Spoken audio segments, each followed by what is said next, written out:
Christine Reyes, naglabas ng pahayag matapos makatanggap ng batikos ang kanyang post.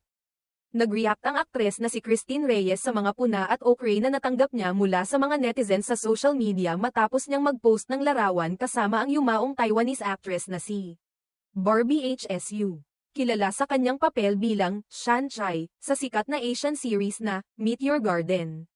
Dahil sa post na ito, inakusahang insensitive si Christine ng ilang mga netizens dahil ayon sa kanila, tila hindi angkop na magdiwang siya ng kanyang 36th birthday habang nagluluksa sa pagpanaw ng kanyang childhood favorite.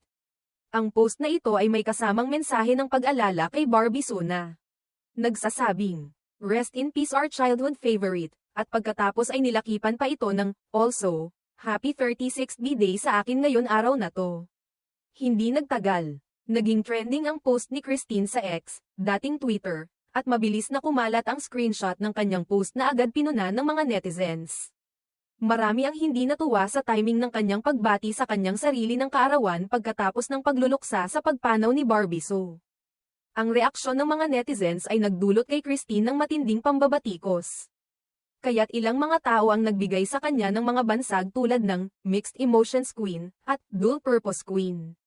Dahil sa dami ng natanggap na basher, nagdesisyon si Christine na burahin ang kanyang Facebook post. Ngunit sa kabila ng mga puna, hindi nagpatalo si Christine at agad siyang nagbigay ng reaksyon sa mga kritiko sa pamamagitan ng kanyang Instagram story.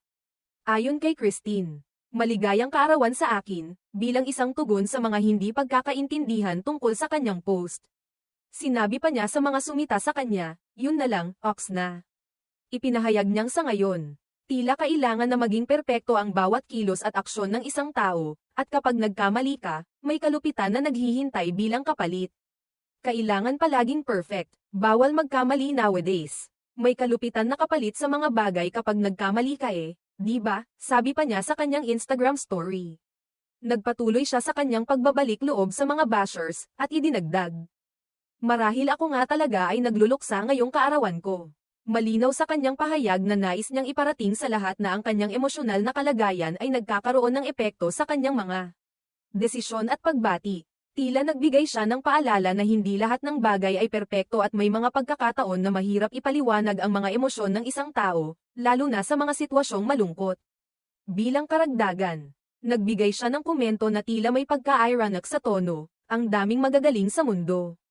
Ipinakita ni Christine sa pamamagitan ng kanyang mga pahayag na bagamat hindi inaasahan, tinanggap niya ang mga kritisismo at patuloy na ipinaglalaban ang kanyang karapatan na magdiwang ng buhay at magluksang personal, nang hindi kinakailangang sumunod sa mga pamantayan ng iba. Sa huli, ipinakita ni Christine Reyes ang kahalagahan ng pagpapahayag ng sariling emosyon at damdamin, at kung paano siya nahirapan sa pagpapaliwanag ng kanyang mga aksyon. Sa kabila ng mga bashers, malinaw na nais niyang maging totoo sa kanyang sarili at hindi pa ikutin ang kanyang buhay batay sa pananaw ng ibang tao.